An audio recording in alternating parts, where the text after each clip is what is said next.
Queridos irmãos, quero iniciar o sermão dessa noite trazendo uma reflexão sobre investimentos em nossa vida.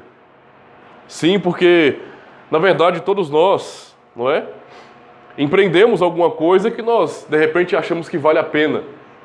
É natural isso, faz parte. Seja nos negócios, seja nos relacionamentos, e às vezes até em coisas que nós nem julgamos tão importante, né? Faz parte do nosso mecanismo de defesa, por exemplo, pensar antes de agir. Ainda que nem todos, não é? Em todos os momentos, pense. Nem todos são, de fato, aplicados nisso. Mas, de fato, nós pensamos, sempre pensamos. Quando pensamos nos negócios, por exemplo, na questão do empreendedorismo, é necessário, primeiro, que antes de alguém tentar, não é, encarar o mercado de trabalho, esse possa observar se o mercado é favorável. Se existe uma demanda, se existe de fato algo que ele pode investir e então daí tirar o seu lucro e daí tirar de fato aquilo que ele tem buscado. Por isso é necessário calcular os gastos, observar de fato se vai valer a pena realmente, observar se de fato o mercado vai ajudar. Tem que observar muitas coisas para de fato investir em algo assim, não é? Faz parte da ideia do mercado. Um bom empreendedor sabe exatamente como aplicar isso. E muitas pessoas têm obtido sucesso, não é? Da organização e da disciplina, conseguem avançar. Aqueles que de fato são empreendedores. Até mesmo as pessoas que não têm uma mente tão organizada e que não traçam planos complexos para suas vidas, né? Também pensam, também avaliam, sabem muito bem avaliar aquilo que vale ou não a pena. E por isso mesmo temos que pensar, não é, sobre a vida cristã. A vida cristã também é, nesse sentido, não é uma carreira, é um investimento. É algo que nós vamos fazer durante toda a nossa vida. Não tem a ver apenas com o que fazemos, mas com quem nós somos, durante toda a nossa vida. É um comprometimento fiel e completo ao Senhor. Por isso a pergunta é, não é? Você já parou para se perguntar, ou para pensar, se vale a pena ser um cristão? Se vale a pena abrir mão de sua vontade para fazer única e exclusivamente a vontade de Cristo? Se de fato vale a pena dedicar a sua vida ao Senhor? Por que tantas pessoas, irmãos, no tempo de hoje, abandonam com tanta facilidade a igreja? Saem das comunidades cristãs aos montes e desistem da carreira cristã. Ou então optam por soluções que não são nem um pouco fiéis à Escritura. Por que isso acontece? É sobre isso que nós vamos refletir hoje, não é?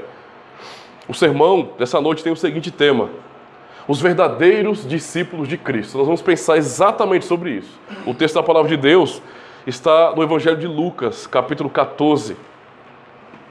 Lucas, capítulo 14, nós vamos ler do versículo 25 ao 33. Amém?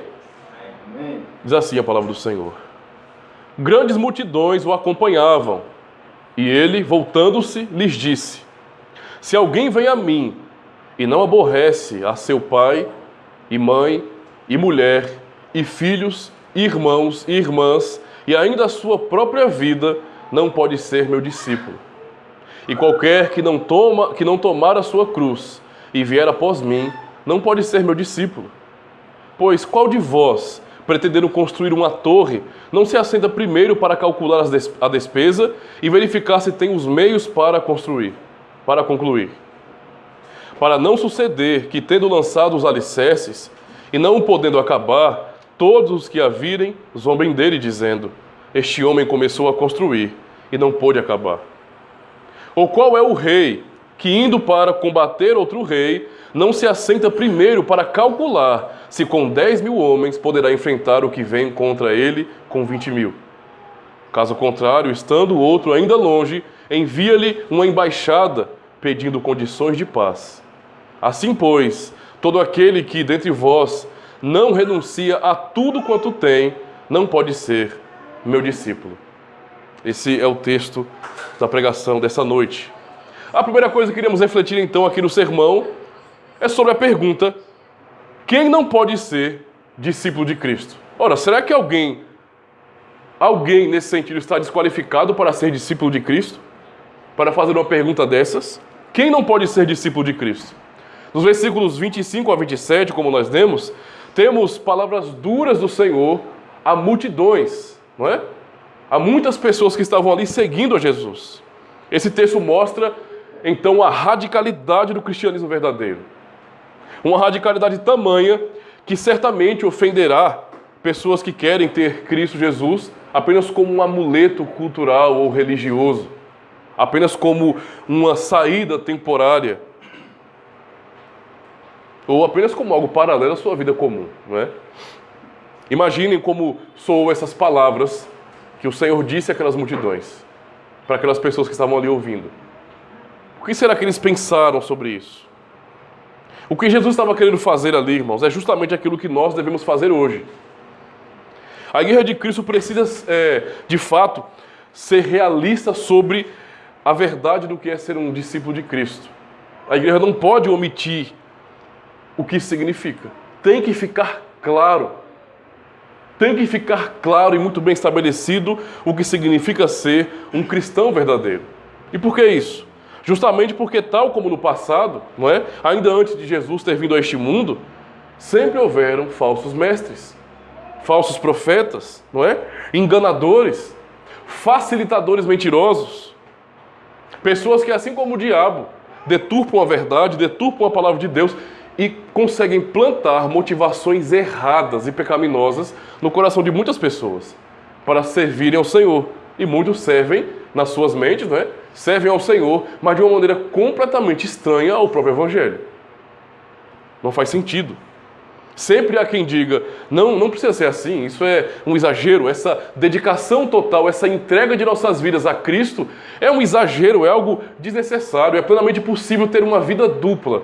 Uma vida onde eu posso, por um lado, fazer a vontade dele, em algum aspecto, em alguma medida, naquilo que eu julgar que é necessário, mas de outra forma eu posso deixar para lá a vontade dele e fazer a minha.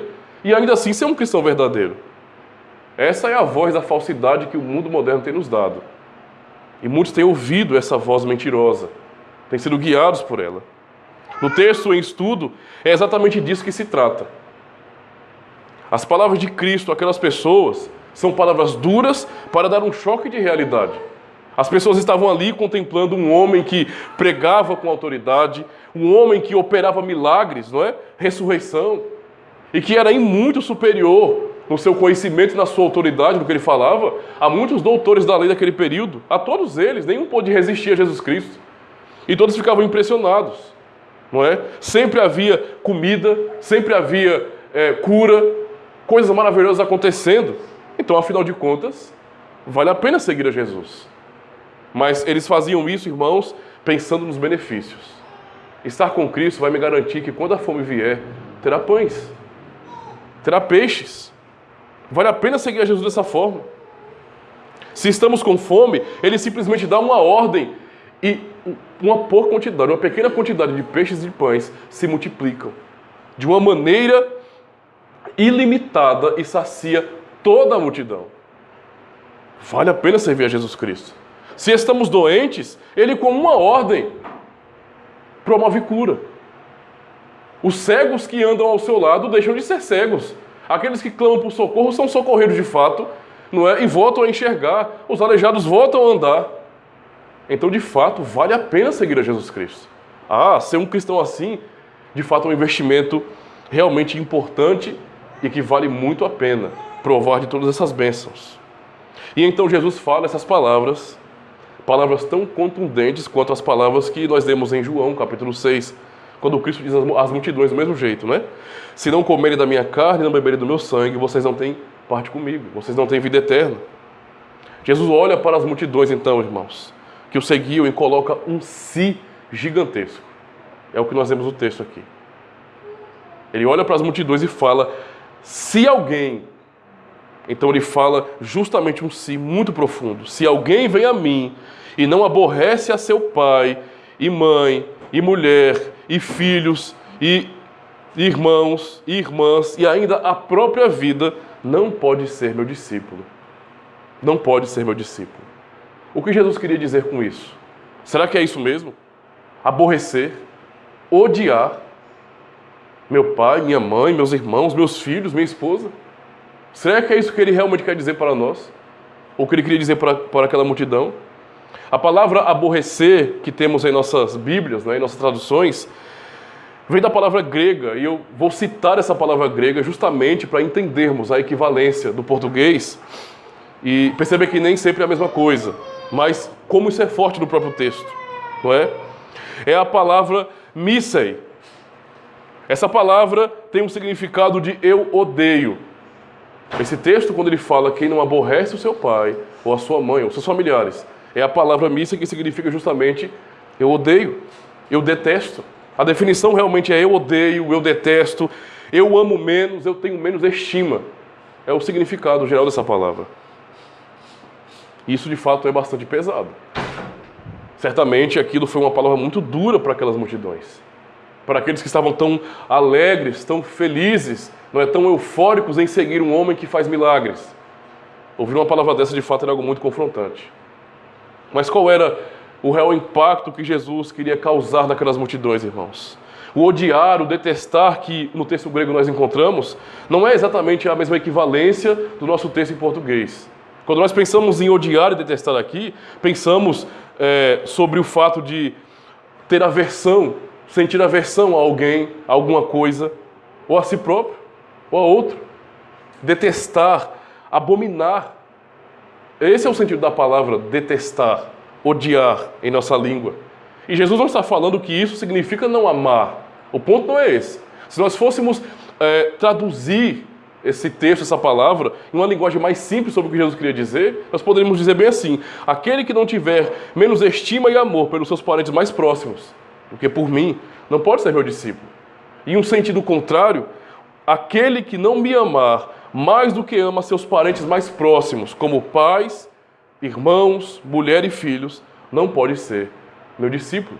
Então o ponto não é que ele está mandando odiar os nossos parentes. Ele está dizendo que o amor a ele tem que ser maior do que qualquer outra coisa.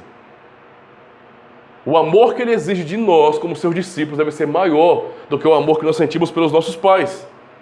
E isso de fato é radical. Olha o impacto para aquela multidão. Aquele homem que fez tantos benefícios, tantos milagres, está dizendo que eu preciso amar mais a ele do que a meu pai e minha mãe, amar mais a ele do que meus próprios irmãos, amar mais ao Senhor do que a minha própria esposa, do que o esposo. Isso é algo pesado demais. Amar mais ao Senhor do que os nossos filhos, do que os meus filhos. A criança que nós temos, que nós amamos, que nós nos sacrificamos, nós não podemos amar mais os nossos filhos do que amamos ao Senhor. Então veja que é uma palavra bastante radical. Ele estava dizendo que Ele é tudo. Essa foi uma mensagem absolutamente dura e chocante à mente dos ouvintes naquela multidão, irmãos. Nossa família, que é o nosso maior tesouro nessa terra, um bem tão precioso que nós amamos e lutamos para guardar e proteger e suprir. Cristo está dizendo que o amor, não é, a nossos familiares, não pode estar à frente do amor de Deus em nossas vidas. Temos que amar o Senhor mais. Que perguntas não vieram então na mente daquelas pessoas? Até então estava tudo muito bom, né? Tudo muito bom. Se tem fome, Ele vai multiplicar pães e peixes. Se está doente, Ele vai dar uma ordem e você vai ser curado. Se você não enxerga, Ele vai fazer você enxergar de novo. E se vier algum fariseu metido a bonzão, Ele vai desmascarar esse fariseu.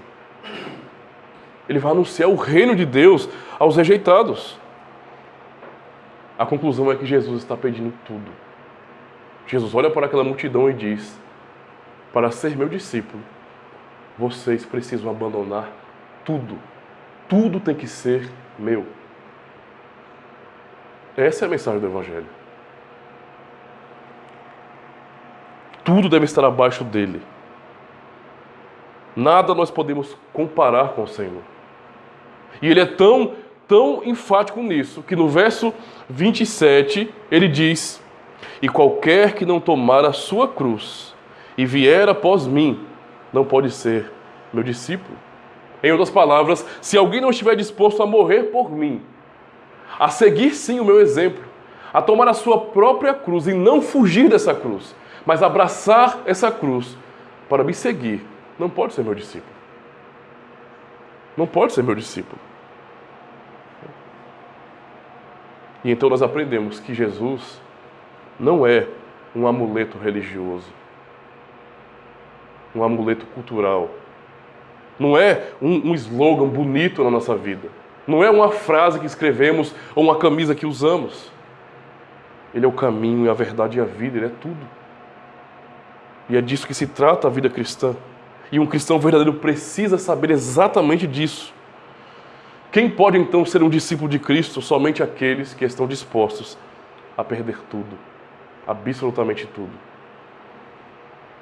Mas Jesus nos faz um convite quando Ele trata de 2 exemplos aqui, simples. Ele nos convida a pensar se vale a pena. Vale a pena? O Senhor usa então 2 exemplos fáceis de entender. O da construção de uma torre, ou pode ser de uma casa também, onde um homem pretende fazer uma torre, construir uma torre, mas ele vai dar o exemplo de alguém que age de maneira imprudente, mas dando um alerta. Quem de vocês, pretendendo construir uma torre, ou uma casa que seja, não se assenta para calcular todos os gastos, para ver se vocês têm condições de concluir o trabalho que vocês começaram? Quem de vocês não fazem isso? Ou seja, para aquilo que é mais simples, que é mais básico, para a construção de uma casa, vocês se preocupam com cada detalhe. Quanto eu vou gastar de tijolo, de cimento, de ferro, de brita, de areia? Nós procuramos calcular tudo para saber, de maneira antecipada pelos nossos projetos, se vamos conseguir construir a nossa casa. Ele fala a fim de que, passando o tempo nesse sentido, chega um momento em que eu não consigo concluir a minha obra. E as pessoas olhem e digam, veja, aquela pessoa começou a construir, mas não pode acabar. Quem vai fazer isso? Não é? Isso é a atitude de alguém prudente, não é? Todos queremos calcular, queremos ter certeza, queremos de fato pensar, observar e planejar tudo direitinho para não ficarmos frustrados depois, sem conseguir concluir aquilo que nós planejamos. A mesma verdade ele vai aplicar, não é, de maneira bastante lógica acerca das questões políticas. Ele fala sobre um rei que resolve batalhar contra outro rei, ou seja, um reino contra outro. E ele fala que esse rei, qual dos reis nesse sentido, iria entrar em guerra com outro reino sem primeiro assentar-se com seus ministros, não é?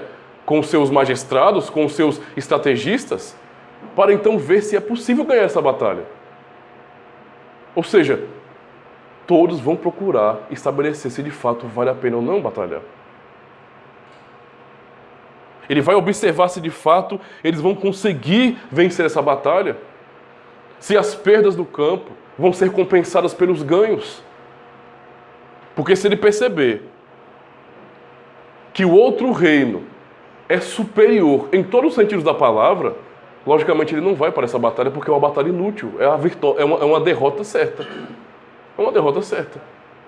No exemplo que ele dá aqui, ele fala que essa pessoa, nesse sentido dessa ilustração, não é? Antes, ao ter tentado começar essa guerra, ele vai mandar embaixadores, mensageiros, para pedir acordo de paz. Porque já pôde reconhecer pelos seus cálculos, por sua investigação, que não tem como ganhar. Só vai sacrificar as vidas ali no campo, sem ter de fato nenhum retorno real para o próprio reino. Alguém ousaria, por acaso, entrar em guerra contra um reino que não conhece? Ou tentar barrar ou bater de frente com um país que é simplesmente superior? Todos nós procuramos planejar coisas, raciocinar, pensar direitinho, para saber se vale a pena. Para saber se vale a pena. Jesus, então, quer nos ensinar, irmãos, algumas lições importantes sobre isso. Há 2 lições que ele quer nos ensinar. Primeiro, devemos saber o que estamos fazendo. É por isso que ele fala às multidões daquele jeito. Devemos realmente entender, no que diz respeito a servir a Cristo, a segui-lo, não é? Ou a ser seu discípulo, o que de fato isso significa. O que é ser um cristão? O que é ser um discípulo de Cristo? É necessário pensar sobre isso, não é? Porque a falta de conhecimento dessa verdade, sim, levará as pessoas à inconstância, ao desânimo e ao desvio. E nós sabemos que em outros momentos, em João 6, por exemplo, as multidões o deixaram, depois que ouviram suas palavras. Até então ser curado, comer pães e peixes, ser abençoado, era muito bom, mas quando ele falou, o compromisso é muito mais sério do que apenas ficar se aproveitando de benefícios que eu dou, A turma toda correu. Por isso ele está chamando o seu povo a realmente entender o que é a vida cristã. Jesus não fala isso à toa. Havia muitas pessoas daquela multidão que não tinham a menor ideia do que estavam fazendo ali. Vocês sabem como que é muvuca, né? Começou a ter coisa junto a gente. Se a gente ouve um barulho de um tiro ali, se cai alguma coisa, todo mundo já junta. Se acontece alguma coisa no comércio, junta um monte de gente. Se alguém desmaia na rua, não é? Você tem que brigar com as pessoas para se afastar, porque vai todo mundo em cima. É desse jeito. Então, multidão é assim. É levada, é uma verdadeira histeria. Tá vendo um monte de gente se movimentando, vai todo mundo também. Todo mundo fica curioso, não é? Então, muitos ali não sabiam, não tinham a menor ideia do que estavam fazendo. Eles não calculavam o que significava seguir a Jesus Cristo. Eles não pensavam, não é, no final daquele caminho que Jesus estava andando. E nem no que ia também sobrar para eles depois. Eles não pensavam sobre isso. Apenas dos benefícios, na cura, na comida, não é? No saciar a fome. Não paravam para pensar no grande sofrimento que Jesus iria ter ainda. E essa é uma reflexão que o próprio Jesus traz para aquelas multidões. Justamente para que eles pudessem saber exatamente o que é a vida cristã. Infelizmente, irmãos, hoje nós estamos vendo uma cristandade bastante dividida, não é? Um desvio muito grande, um desprezo pelas coisas de Deus. E a razão disso é que muitas pessoas, empolgadas com o que a igreja parece muitas vezes, elas vão. Quero ser membro logo da igreja. Quero ser um cristão. Um protestante veio aqui e provou que eu estava errado. Eu era de uma outra comunidade, agora eu vou fazer parte de uma igreja protestante, uma igreja evangélica. Eu vou seguir a Jesus Cristo. E quando chega no ambiente da igreja, ele encontra coisas muito boas, de qualquer comunidade. Mas, em pouco tempo, as pessoas desanimam. Elas vão para lá pelo oba-oba. Elas observam as comunidades cristãs, não é? Tão alegres, tão festivas, muitas comunidades com eventos legais, não é? Coisas positivas para jovens, músicas, eventos, coisas muito legais realmente. Aquelas multidões ali estavam ali exatamente por causa disso. Jesus curava, Jesus dava comida. O que nós queremos mais, na verdade? Tudo que nós precisamos nós temos com Ele. Ora, é bom demais servir a Jesus Cristo. É bom demais segui-lo. É bom demais andar milhas e milhas, andar quilômetros e quilômetros, não é? Seguindo. Porque tudo que nós precisamos, Ele tem para nós. E essa é a grande motivação dele. Eu conheço pessoas que são frustradas por causa disso. Chegaram em uma comunidade cristã e nos seus primeiros dias, não é? De como nós chamamos de um novo convertido, tudo parecia tão mágico, tudo era tão bonito, tão lindo, não é? Tudo era uma música para nós. E muitas pessoas realmente abraçaram isso, olharam para uma comunidade e pensaram, nossa, é um grupo de pessoas que falam a mesma língua, é um grupo de pessoas que estão o tempo todo se ajudando, são amigos. Pessoas que são falhas, mas acabam aprendendo a respeitar as falhas umas das outras e procuram se ajudar. Isso é um verdadeiro paraíso na Terra, é uma maravilha. Tudo isso de fato é verdade. Apesar de nossas fraquezas, nós temos consolo na igreja, nós temos irmãos. Nós podemos contar uns com os outros, apesar de nossas falhas. Então nós podemos olhar apenas por esse prisma, apenas por essa ótica de ver tudo de bom, tudo de legal, e nos esquecermos daquilo que de fato significa ser um discípulo de Cristo. E temos que nos perguntar, e onde fica o negar tudo por Ele? Porque isso é negado a algumas pessoas. Há muitos que estão em comunidades que não ouvem sobre essas coisas. Ainda não ouviram essa pregação de Cristo, do nosso Senhor Jesus Cristo. E ainda estão iludidas. Até o dia que alguém vacilar com ela, que algum irmão, porque é um pecador, miserável como qualquer outro, pisar em seu calo, vale a pena não ser cristão, não. Eu é que não quero ser crente. Aí, tudo é igual aos outros aí. É até o dia que vê alguma falha, para começar a botar 1000 defeitos e se afastar. Porque não estão ali pelo Senhor. Estão por benefícios. E aí perguntamos, aonde fica o negar tudo por Ele? E o negar a própria vida por Ele? E a luta contra o pecado? E as angústias que muitas vezes nos atormentam? Tudo isso faz parte da vida cristã, irmãos. As derrotas que nós provamos aqui. Não, pastor, nós temos a sã doutrina, nós temos a doutrina reformada, nós somos cristãos confessionais, nós amamos o reino, o evangelho. Mas mesmo assim, nada dessas coisas nos livra de muitas vezes provarmos derrota em nossa vida. E agora? E se eu não tiver pão? Se eu não tiver uma multiplicação de pães para mim? Se ele, ao invés de dizer bem assim, tome mais pães e mais peixes, começar a falar, se não comer da minha carne e não beber do meu sangue, vocês não têm vida eterna. Se ele começar a falar isso, as multidões o deixaram.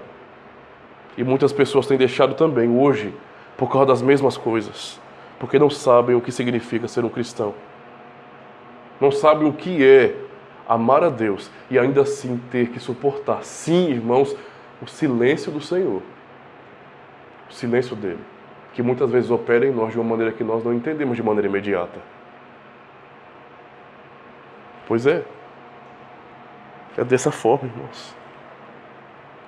Em segundo lugar, Jesus nos dá o princípio de que aqueles que o seguem, mesmo diante de tantas provações e até de coisas que são humanamente impossíveis, ainda assim, não é? Eles vão em frente, porque é uma caminhada pela fé. Apesar de saber das duras lutas que enfrentarão, continuam seguindo a Jesus Cristo. Nós podemos contemplar isso porque há em todo mundo, tanto pessoas que entram em comunidades e saem de maneira tão fácil, como também há cristãos em todo mundo que estão penando, sofrendo, mas não arredam o pé de servirem a Jesus Cristo. Há testemunho fiel no mundo ainda, irmãos. Há irmãos que estão sofrendo, que estão chorando. Jesus nos ensina então a consciência que devemos ter e saber o que é a vida cristã, mas nos dá fé para confiarmos na palavra dele.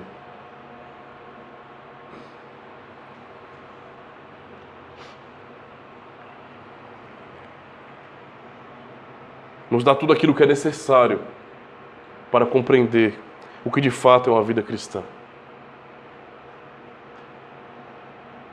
A grande realidade é que quando aquelas pessoas que chegam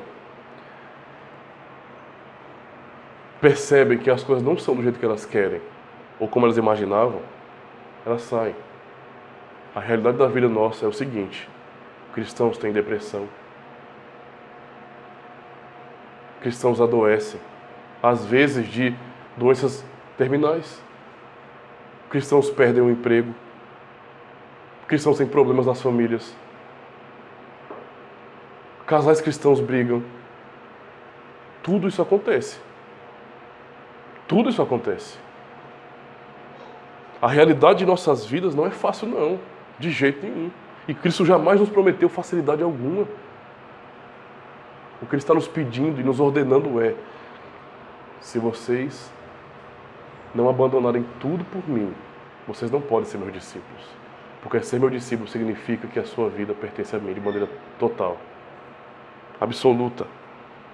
Essa é a vontade do Senhor, que nós venhamos pela fé segui-lo. Ele diz isso em João 17, 24. Ele fala: Pai, aqueles que me deste, quero que onde eu estiver, também eles estejam comigo, para que vejam a minha glória que me deste, porque tu me amaste antes da fundação do mundo. A oração de Cristo, a sua oração sacerdotal é que nós, seus discípulos, que amamos ao Senhor, venhamos estar com Ele, aonde Ele está. Ou seja, venhamos seguir o caminho dele e chegar aonde ele está. Em João 12, verso 25 e 26, nós vemos bem assim: quem ama a sua vida, perdê-la-á.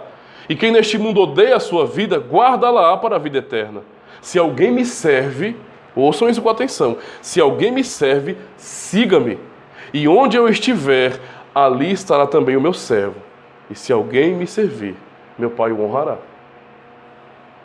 E ainda em João 14, verso 3... E quando eu for e vos preparar lugar, virei outra vez e vos levarei para mim mesmo, para que onde eu estiver, estejais vós também. Aqueles que são discípulos seguem de verdade a Cristo. São os anseios que são percebidos na carta aos Hebreus, no capítulo 11, verso 13 ao 16. Quando os santos do passado, os heróis da fé do passado, também pela fé caminharam, andaram, E sofreram por causa disso, mas não arredaram o pé de fazer a vontade de Deus e continuaram caminhando dia após dia, fazendo a vontade do Senhor.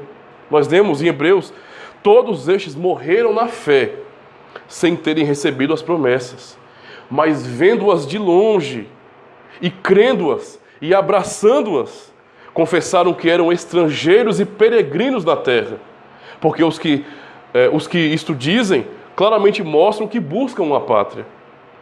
E se na verdade se lembrassem daquela de onde haviam saído, teriam oportunidade de voltar. Mas agora desejam uma melhor, isto é, a celestial. Por isso também Deus não se envergonha deles, de se chamar o seu Deus, porque já lhes preparou uma cidade. É esse mesmo anseio. Um verdadeiro discípulo de Cristo é movido por essa fé, de continuar confiando nele, de continuar sendo guiado pela voz do bom pastor, independente do que aconteça. E um discípulo, ele sabe o que é a vida cristã, ele não está iludido, ele sabe que ele está num deserto mesmo. E sabe que aqui ele tem que depender do Senhor. Mas ele continua, pela fé em Cristo ele continua. E o Senhor nos ensina que ser um discípulo dele significa de fato deixar tudo. No versículo 33, quando ele conclui o seu raciocínio de Lucas 14, ele fala bem assim: assim pois, todo aquele que dentre vós não renuncia a tudo quanto tem, não pode ser meu discípulo. Essa mesma palavra dita às multidões foi dita também a um homem que se entristeceu e foi embora. Em Lucas 18, verso 18 ao 23, Jesus tem um encontro com um jovem rico. Alguém de pouca idade, porém de muito sucesso. Alguém que tinha muito e pelo jeito amava muito o que tinha. Qual foi o resultado? Qual foi o final desse diálogo com Cristo? O texto diz no versículo 23, não é? Mas ouvindo ele essas palavras, ficou muito triste, porque era riquíssimo. Estava tudo muito bom. Bom mestre, o que eu irei lhe fazer para herdar a vida eterna? Ora, obedece os mandamentos, você não já sabe, né? Honra teu pai e tua mãe, não é? Não matarás, não adulterarás. Faz tudo isso. Não é? Olha, mestre, eu já tenho feito isso desde minha juventude, desde minha mocidade. Eu sempre obedeci essas coisas. Olha, um jovem piedoso, rico e piedoso. Então Jesus disse: olha, te falta uma coisa ainda para ser meu discípulo. Deixa tudo. Se desprenda de tudo. Você tem demais. Deixa tudo que você tem. Dá aos pobres. Vem. E você vai ter um tesouro no céu. Ele não suportou essa palavra e foi embora. Essa tem sido a atitude de muitos que se dizem cristãos hoje. Muitos. Quando eles percebem finalmente o que significa ser um discípulo de Cristo, automaticamente se desanima. Eu não sabia que ser um cristão era ser isso, não. Era assim tão difícil. Eu não sabia que ser um cristão tinha tantas lutas, tantas dificuldades. Aquelas multidões estavam do mesmo jeito. Estava tudo muito bom, mas agora ele me mostra, ele me diz que eu tenho que deixar tudo por ele, que eu tenho que amá-lo mais do que qualquer outra coisa, que eu tenho que amar a Cristo mais do que aos meus pais, os meus irmãos, a minha esposa, os meus filhos. Eu tenho que amar a Cristo acima de tudo. Como eu posso aceitar uma coisa como essas? E muitos vão e simplesmente deixam, rejeitam a verdade do Evangelho, rejeitam o que significa servir a Jesus Cristo. Se prendiam às manifestações e nem percebiam que aquilo era apenas uma... Veja, os milagres de Jesus Cristo eram apenas sinais. As ressurreições que ele operava, as curas, eram apenas sinais para mostrar aquilo que ele está prometendo. Salvação, ir para o reino de Deus. Ele estava dando uma demonstração, uma prova da perfeição do reino de Deus. Veja, no reino de Deus não há doença, não há tristeza, não há choro. Eu estou mostrando para vocês agora, por meio dos sinais, como que é o reino de Deus. Eles se prenderam a isso. Nós não queremos isso agora. Nós não queremos passar pelo caminho que o Senhor está passando. Nós queremos agora e agora todo o benefício do reino de Deus. E quando ele disse não, eles simplesmente deixaram a Jesus Cristo. acreditavam que iam vencer toda a dor, toda a tristeza. Agora que eu sou um cristão, nunca mais. Agora que eu sou um cristão, tristeza aqui, ó, de jeito nenhum. Crente triste? Não. Angústia em cristão, isso é conversa. Cristão com medo. Misericórdia, eu sou filho do dono do ouro e da prata, o Deus soberano. Ter medo de quê? Me preocupar com alguma coisa? De jeito nenhum. A realidade não é essa, não. A realidade é muito dura. Foi a realidade que pessoas que foram ressuscitadas tiveram que encarar depois. Não é? O filho da viúva de Naim, por exemplo, quando nós vemos em Lucas 7, verso 11 a 17, ele não foi ressuscitado, mas ele voltou a morrer. Cristo tirou aquela dor da mãe dele, mas um dia ele morreu de novo. Essa é a realidade, irmãos. Não é? A filha de Jairo, do mesmo jeito, foi ressuscitada, mas um dia morreu de novo. Tal como Lázaro. Todos choravam por ele, Jesus ressuscitou, mas ele voltou a morrer. Essa é a vida cristã. Não é? É uma vida que tem dor, que tem sofrimento, mas ainda assim segue-se a Cristo. Continua andando no caminho. Muitos desistem então porque perguntam: ora, se tudo isso vem sobre nossa vida, pastor, se eu como um cristão vou passar por situações difíceis, qual é a vantagem de ser um discípulo de Cristo então? Qual é a vantagem de ser um cristão fiel? De amar a Deus e dedicar minha vida toda a Ele? Por que entregar tudo a Ele se eu não vou ser absolutamente protegido neste mundo e livre de todo o mal? Se eu continuo sofrendo aqui, qual é a vantagem? Por isso as palavras do Senhor Jesus Cristo, irmãos, foram reveladoras para aquelas multidões. Jesus aqui nos ensina que Ele não engana ninguém com o Evangelho. Qualquer pessoa que se frustra fazendo parte de uma comunidade, ela é culpada disso. Ela quem quis olhar para o que não devia. Mas Cristo nunca enganou ninguém. E é isso que Ele está dizendo para aquelas multidões. Vocês acham que é isso que vai ser a vida de vocês agora, como cristãos? De jeito nenhum. Vocês vão ter que perder tudo para me seguir. Me colocar acima de tudo. Ser guiado por mim, nada mais. Com tais palavras, Jesus quis extrair toda a sinceridade daquela multidão. Ao ouvir essas palavras, é óbvio que os falsos, que os covardes, que aqueles que não amavam a Ele de verdade e que não criam em suas promessas, retrocederiam. E nós sabemos que isso acontecia muitas vezes. Eles recuavam porque não valia a pena. Não valia a pena. Jesus chama aquela multidão, como também nos chama, a fazer a reflexão e a nos responder. Vale a pena ser um cristão? Temos que pensar isso hoje. Aqueles acharam que não valia a pena e foram embora. E largaram tudo, porque era pesado demais para eles. Então, uma pergunta para nós, refletirmos. Você tem coragem de dizer que é um cristão, um discípulo autêntico de Cristo, sem estar disposto a entregar a sua vida na mão dele? É são fazer isso. Essa palavra é para nós hoje, irmãos. Temos que segui-lo por convicção, por fé. Porque de fato nós sabemos a realidade da vida cristã. E sabemos que o que Ele fez nos garantiu vida eterna, reino eterno. Eu tenho uma garantia eterna por causa dele. Conclusão. Quem pode ser um verdadeiro discípulo de Cristo? Primeiro, irmãos, somente aqueles que amam a sua vinda. Eles ouviram tudo isso.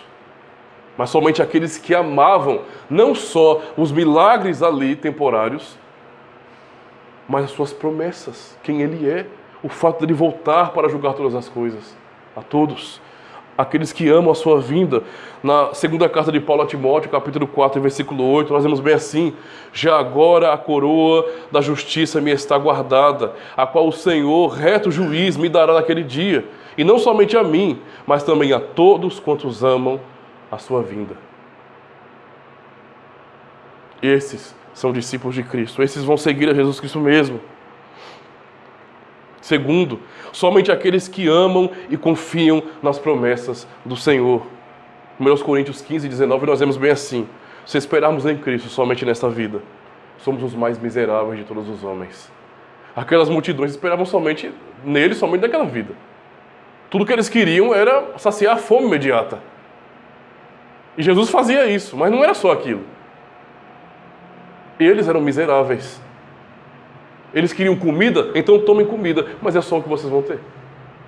Eram miseráveis.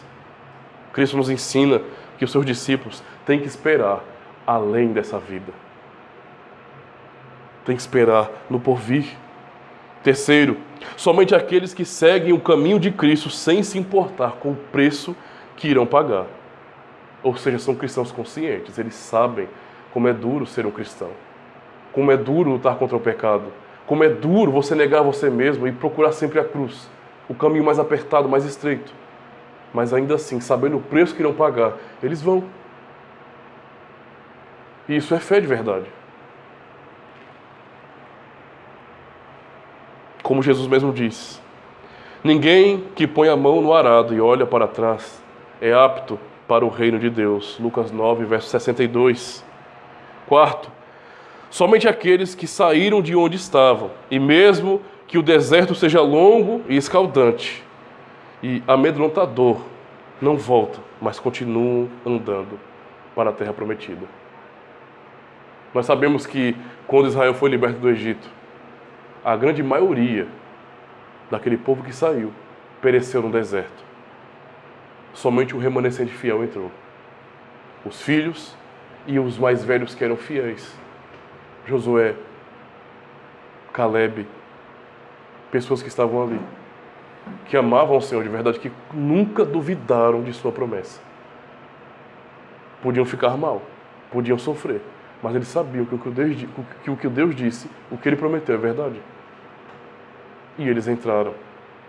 E os demais foram condenados ali. É como o texto de Hebreus que nós já lemos. E se na verdade se lembrassem daquela de onde haviam saído, a sua pátria do passado, né? Teriam oportunidade de retornar, como muitos desejaram ali. Não é verdade?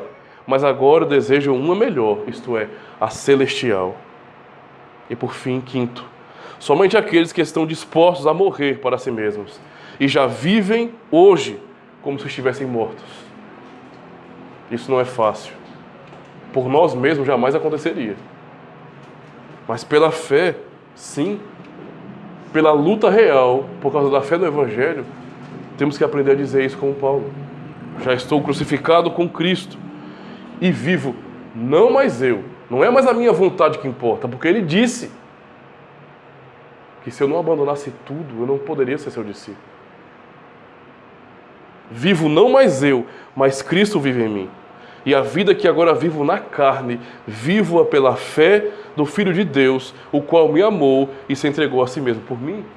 Gálatas 2, verso 20. A mesma realidade descrita em Romanos 6, versos 6 ao 11, quando ele diz: sabendo isso, que o nosso homem velho foi com ele crucificado, para que o corpo do pecado seja desfeito, para que não sirvamos mais ao pecado, porque aquele que está morto está justificado no pecado. Ora, se já morremos com Cristo, cremos que também com Ele viveremos, sabendo que, tendo sido Cristo ressuscitado dentre os mortos, já não morre. A morte não mais tem domínio sobre Ele, pois quanto a ter morrido, de uma vez morreu para o pecado, mas quanto a viver, vive para Deus. Para nós agora, assim também vós considerai-vos certamente mortos para o pecado, mas vivos para Deus em Cristo Jesus, nosso Senhor. Essa é a palavra do Senhor para os discípulos de Cristo de verdade. E esses ouviram essa palavra dura e não foram embora. Apesar de deixarem tudo, eles puderam reconhecer quem Cristo é. E que de fato vale a pena, vale a vida inteira seguir a Jesus Cristo. Portanto, o ensino que Cristo nos dá, como deu para aquelas multidões, foi que nós precisamos reconhecer o que é a vida cristã. E pela fé, não achando que a nossa força vai dar conta disso, mas pela fé, andamos exatamente no caminho que Ele traçou para nós. Sermos discípulos de verdade. Assumir as dores, a cruz. Chorar quando for necessário. passar por noites escuras da alma, mas ter a convicção de que um dia, tudo isso vai passar. Então vale a pena servir a Jesus Cristo. Vale a pena ser seu discípulo. Porque Ele já demonstrou as grandezas do seu reino. Que um dia nós, pela fé, entraremos e desfrutaremos, irmãos. Esse é o ensino do Senhor Jesus Cristo. Amém.